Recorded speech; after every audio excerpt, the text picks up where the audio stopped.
Magandang tanghali po sa inyo, Alexander Lexter Juice. Nagbabalik para sa inyong update ngayong araw na ito, mga kaibigan. Let's talk on Don Bell. Ano na ba ang balita on Don Bell? Ngayon na tapos na ang ASAP XP at ngayong tapos na yung event na kung saan dapat nilang magsama together kasi nga po as pre-planned.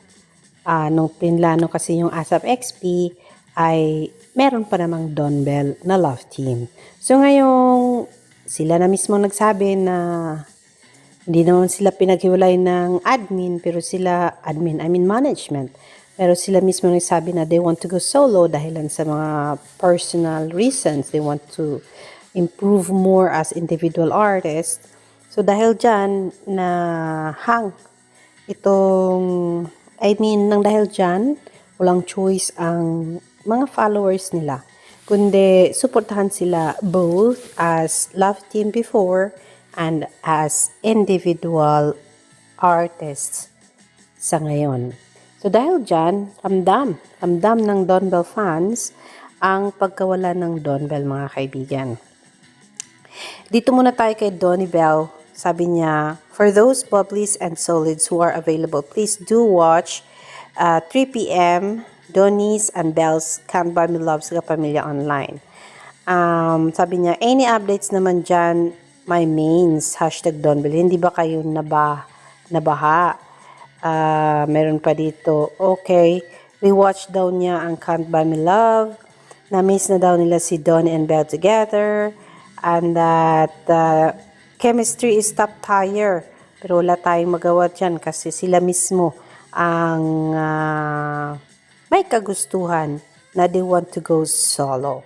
So yes, sabi nila, sana daw ay makita nila si Donnie and Bell na magkasama off camera or on camera daw.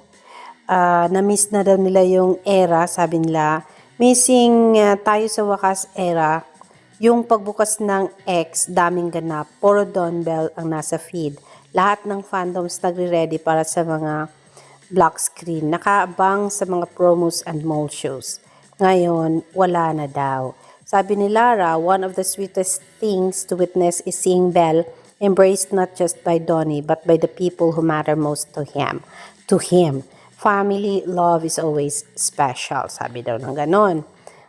One of my favorite booking bae in public naman, moments of their endearment, dinig na dinig daw kasi yung babe na pagtawag ni Donnie kay Bell. Pero paano yan? Kasi may lumabas na namang issue na after na sinusulot daw ni Kyle si Bell from Donnie, may lumabas na si Bell daw ay may affam, of which dininay naman ng kampo ng solids ni Bell, not from Bell herself, na merong affam sa buhay niya. Pero ngayon, ang iba namang lumalabas ay hindi na po si Mika at hindi na po si Aya, kundi si AC daw ang nililigawan ngayon ni Donnie. Gaano katotoo yan, mga kaibigan? Nako, kung mapatotoo yan, nakakalaking problema niyan kasi nga magkaibigan lang yan sila at talagang maraming taga-subaybay ang magugulat. O, diba? So, sabi dito ni Donato, true naman. Kaya nga totoong si Donnie Pangilinan na nagdala ng love team nila ni Bell. Bell would be nothing without Donnie. Kitang-kita naman gaano dinudumog lagi si Donnie kumpara sa nilalangaw na Bell. Reaction niya sa isang account na nagsabi, pero mukhang mas maraming maka-Donnie kaysa kay Bell sa mga nag-attend dyan. Nako, sabi pa dito,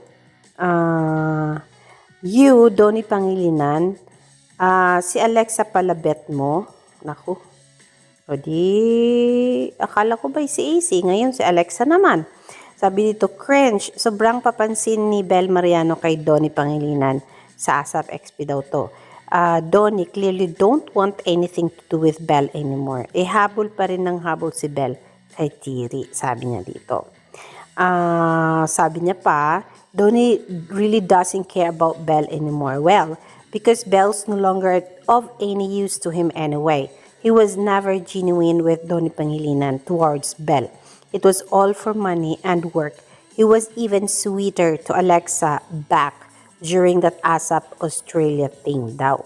So mas malambing pa daw at sweet si Donnie kay Alexa kumpara daw kay Belle Mariano. O diba? So, paano niya nasabi? Dahil nakita siguro niya doon sa mga clips kasi magkasama nga ito as host itong si Donnie and Belle. So, doon siguro niya ibinase yung kanyang sinabi. Disposable ang tingin ni Donnie Pangilinan sa mga naka-love team niya. Todo alalay yan siya pag may project for the fan service. Pero after that, wala na. Kitang-kita ngayon yung totoo kung gaano niya ka-hate si Belle. Konti na nga lang, parang gusto niya itapon eh. Wala, may ganun ba? Wala namang ganun. Panawagan niya pa, Miss Darla Soler, stop giving products to Belle already. She's still so mediocre up to now. She sings off key. Her dancing is awful. She doesn't want to improve. What a waste, Belle Mariano. There are way more talented people than you are. You're wasting airtime. Lah, bakit? Panoorin natin.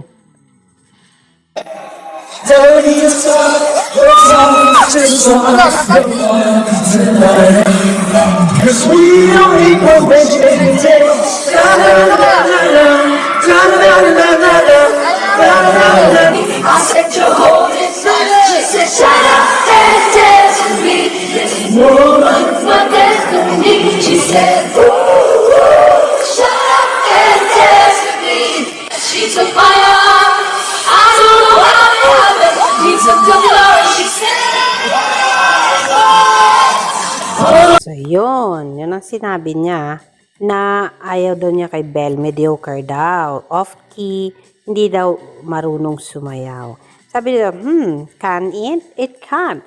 Sabi kasi daw dito, not gonna lie, the overthinker in me starts wondering if Donnie and AC ever had something, especially since AC was at Kai Farms, Philippines, when Donnie family was there too. So, dyan nag-umpisa pala ang usap-usapang kung meron ba daw something si Donnie and AC. Ang iba naman, Donnie was more sweeter than to Alexa than Belle daw sa ASAP XP Australia. So, kayo po ang magdidesisyon niyan kung papayagan nyo ba na ganyan ang mangyayari o kung magre-react kayo on that tone na if not Belle, he is on AC or on Alexa. Sino ba talaga, Donnie? Mika, Aya, Alexa, AC. Hindi natin alam. Tanging puso niya lang po ang nakakaalam. Alexander, Lexter, Jules, sila ay nananalangin na sana magkasama si Belle and Donnie off-cam or on-cam kasi namimiss nila.